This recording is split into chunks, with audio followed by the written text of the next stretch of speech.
Hey guys, welcome to the first video for Chapter 19. And Chapter 19, we're going to be talking about the Industrial Revolution.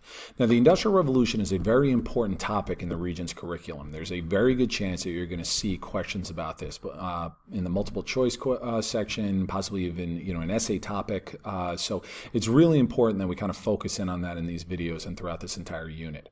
So let's talk about this. The late 1700s, early 1800s, we saw a huge shift in the way that people lived, the way they worked, the way that they made things, and this resulted in enormous changes. We call this period the Industrial Revolution. It's one of those non-political revolutions where it's not where you have fighting and an overthrow of a government. It's where it's over a long period of time you see a dramatic shift in the way that people live, such as the Neolithic Revolution or the Green Revolution.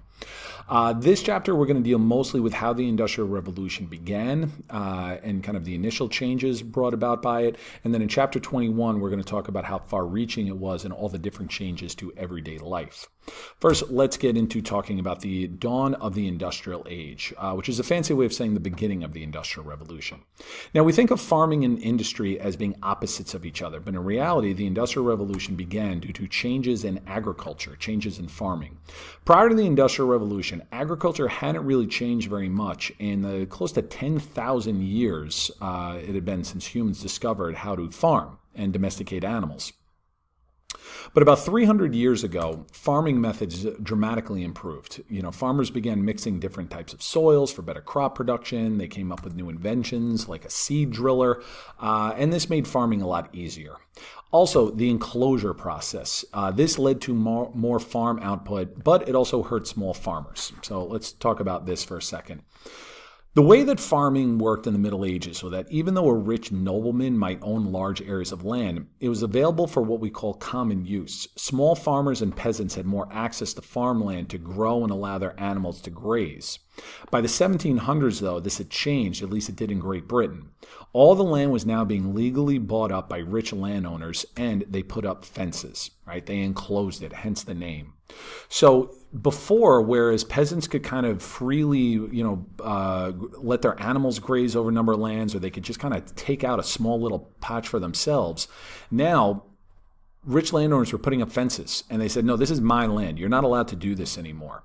Now, this had two major results. The wealthy landowners were more efficient with their farming methods, and this led to more food production, which is a good thing. All right, we'll talk more about that in a second. The negative result, though, was that small farmers lost their land, and they started to move.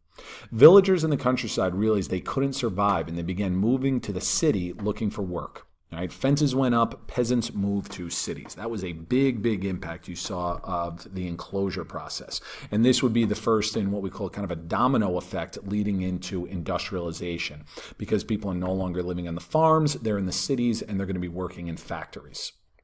Now, as I just mentioned, this agricultural revolution resulted in more food production, and something we should always remember is more food equals more people. So population is going to increase. This is really just in countries like Great Britain at first, right? And that's something we're going to talk about in the next section, but this is pretty much all centered in Britain initially. But it would continue through the later parts of the Industrial Revolution and begin to spread to other countries as well. Now, while farming got the ball rolling for the Industrial Revolution, new technology is what we typically associate with Industrial Revolution, right? We think of machines. And much of the early changes with industrializations were due to the Watt steam engine. I messed that up. Sorry, guys. Just put in an A there because I don't want to stop and go back over everything. Missed that. Not STEM, should be STEAM. James Watt, right? He was a Scottish engineer in the mid-1700s, and even though he didn't invent it, Watt is best known for his work on the steam engine.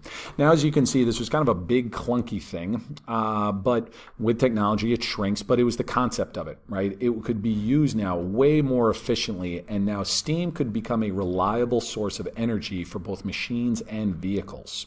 This would have huge impact for transportation, for factories, and so forth, for mass production as well. Now, new techniques were also being developed to make better iron. Iron is a metal found in the ground, but new ways of producing less expensive and better quality iron were being developed. This allowed iron to be mass-produced, and they could be used for things like railroads and bridges. This was an Industrial Revolution era bridge in England that is still in use to this day. So, We don't have the huge revolutionary changes just yet, but you can see how the pieces are beginning to fall into place to really create drastic changes. In the next section, we're going to talk about why all of this stuff began in Great Britain.